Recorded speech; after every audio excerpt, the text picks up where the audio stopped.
बिस्तर पर बैठकर भोजन करने से क्या होता है?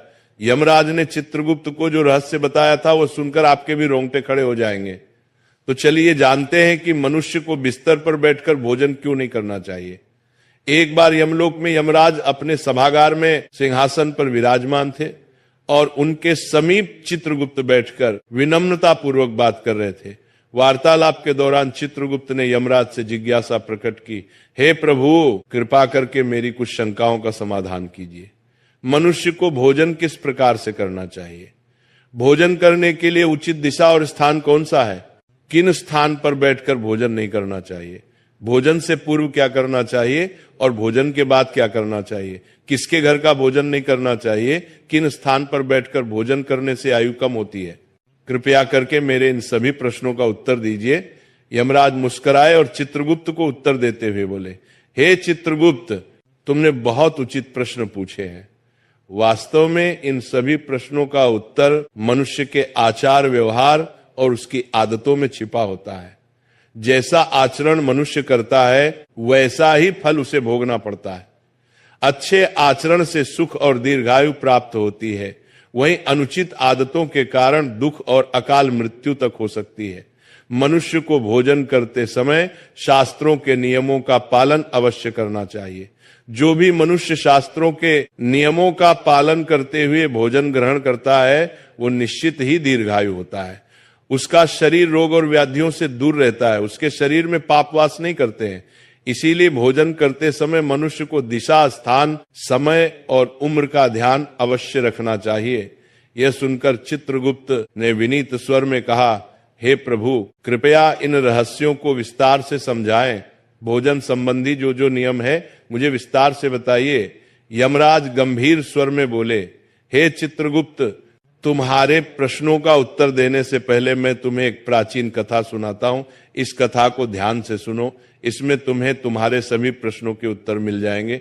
ये कथा अत्यंत शिक्षाप्रद है। जो भी इस कथा का श्रद्धा पूर्वक श्रवण करेगा और उसका प्रचार करेगा, उसके 32 प्रकार के पाप मैं क्षमा कर दूंगा। यह सुनकर चित्रगुप्त हर्षित हो गए और बोले, हे धर्मराज, आपके मुख से इस महान कथा को सुनना मेरा सौभाग्य है। मैं ध्यान पूर्वक इसे अवश्य सुनूंगा। फिर यमराज चित्रगुप्त को प्राचीन कथा सुनाने लगते हैं। वो कथा मैं आपको सुनाऊंगी। प्रिय श्रोताओं, ये कथा बहुत ही ज्ञानवर्धक है। इस कथा को आप अंत तक जरूर सुने। प्राचीन काल में मगध देश के विजयपुर नामक राज्य में चंद्रकेतु नाम के प्रतापी और धर्मपरायण सम्राट राज्य करते थे। उस राज्य में प्रकृति की भरपूर संपदा थी और प्रजा अत्यंत सुखी एवं संतुष्ट थी। राजा चंद्रकेतु गुणवान, बुद्धिमान तथा दयालु हृदय के थे। वह सदैव प्रजा के हित में प्रयत्नशील रहते और यज्ञ, दान व जनकल्याण के अनेक कार्य करते रहते थे। प्रजाजन उन्हें पिता के समान आदर एवं प्रेम देती थी। राजा की पत्नी रानी शीलवती भी उतनी ही धर्मपरायण, सुंदर और सदाचारी थी। रानी शीलवती प्रतिदिन पूजा पाठ करती, जरूरतमंदों को अन्न वस्त्र दान करती और सच्चे हृदय से प्रजा के कल्याण की कामना करती थी। इस दिव्य दंपति के राज्य में सभी सुखी थे, किंतु एक दुख था जो राजा रानी के हृदय को सालता रहता था। वह दुख था संतान न होना। राजा चंद्रकेतु और रानी शीलवती की कोई संतान नहीं थी। वर्षों बीत गए, उन्होंने अनेक व्रत, पूजा और यज्ञ किए, देवी देवताओं से प्रार्थना की, ऋषि मुनियों की सेवा की, परंतु उन्हें पुत्र या पुत्री प्राप्त नहीं हुई। दोनों इस बात से अत्यंत दुखी रहते थे। राजा अपने महल में कई बार चिंतित होकर सोचते, मैंने ऐसा कौन सा पाप किया है जो मुझे पुत्र सुख से वंचित रहना पड़ रहा है। राज्य में सब कुछ है, प्रजा सुखी है, पर मेरे वंश को आगे ले जाने वाला कोई उत्तराधिकारी नहीं। क्या मेरे पुण्यों में कमी रह गई या पूर्व जन्म के किसी अपराध का फल मुझे मिल रहा है? राजा चंद्रकेतु दिन प्रतिदिन अधिक उदास रहने लगे। प्रजा को जब ये पता चला कि राजा अपनी संतानहीनता के कारण दुखी है तो राज्य के लोग भी चिंता करने लगे। सब ईश्वर से प्रार्थना करते कि राजा रानी को शीघ्र संतान सुख प्राप्त हो। एक दिन राजा ने निश्चय किया कि वे किसी महापुरुष की शरण लेकर अपनी समस्या का हाल पूछेंगे। उन्हें स्मरण आया कि महान तपस्वी ऋषि वशिष्ठ इस समय निकटवर्ती वन में आश्रम बनाकर तप कर रहे हैं। ऋषि वशिष्ठ त्रिकालदर्शी एवं दिव्य दृष्टि वाले महात्मा हैं। वे अवश्य ही इस रहस्य को जान सकते हैं। राजा ने निश्चय किया कि वे स्वयं आश्रम जाकर ऋषि वशिष्ठ से मार्गदर्शन मांगेंगे।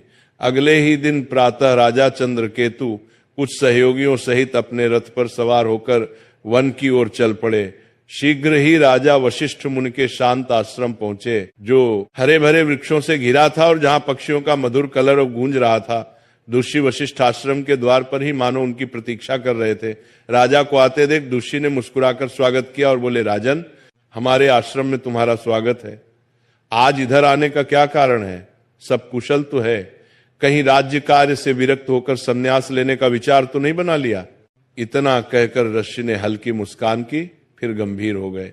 राजा चंद्रकेतु ने हाथ जोड़कर विनम्रता से कहा, हे मुनिवर, राज्य कार्य भली भांति चल रहा है, संन्यास लेने का इरादा नहीं है, पर मैं एक भारी चिंता के कारण व्याकुल होकर आपकी शरण में आया हूं। आप जगत के रहस्यों के जाता हैं, मेरी शंका का समाधान केवल आप ही कर सकते हैं।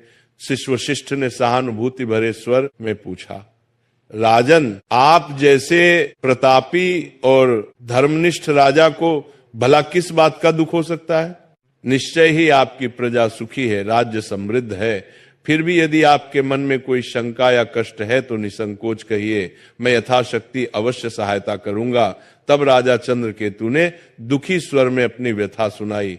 हे मुनिवर, मेरे जीवन में एक ही अभाव है, मेरी कोई संतान नहीं है। मैंने अनेक यज्ञ उपवास किए, तीर्थों के दर्शन किए, ब्राह्मणों को दान दिया, हर संभव प्रयास किया, किंतु भाग्य ने मुझे संतान सुख से वंचित रखा है।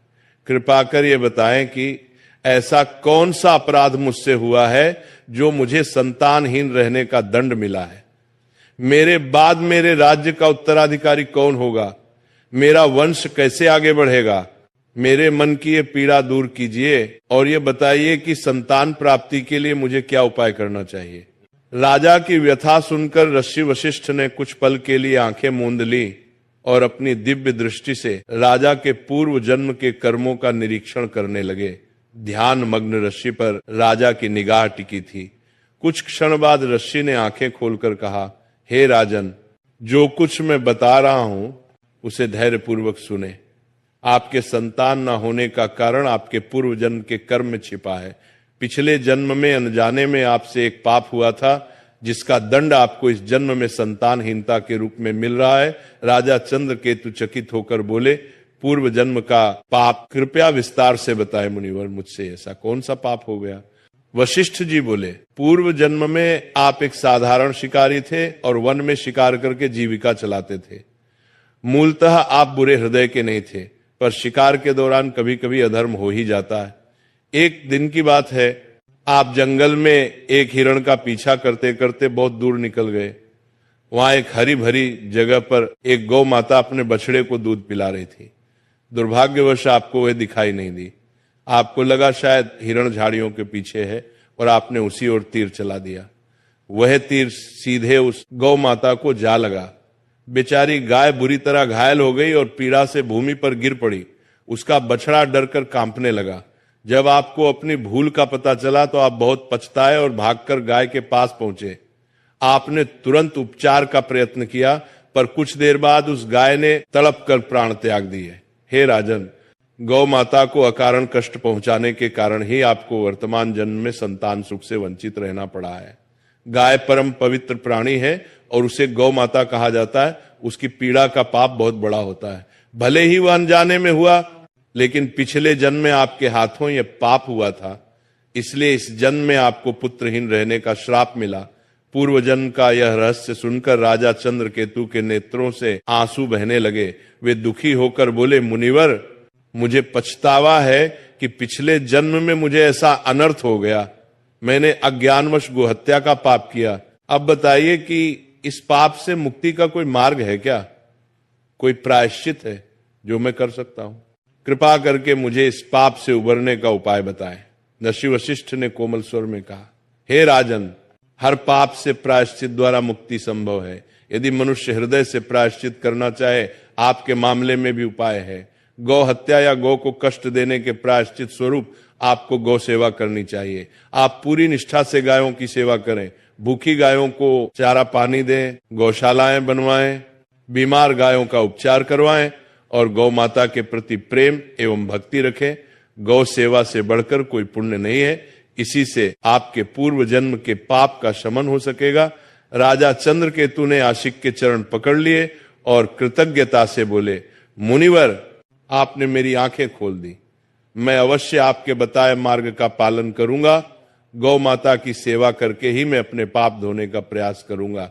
दस्य वशिष्ठ ने आशीर्वाद देते हुए राजा को विदा किया। राजा चंद्रकेतु आश्रम से लौटकर पूरी निष्ठा के साथ गौ सेवा में जुट गए। उन्होंने राज्य भर में गौशालाएं बनवाई और स्वयं प्रतिदिन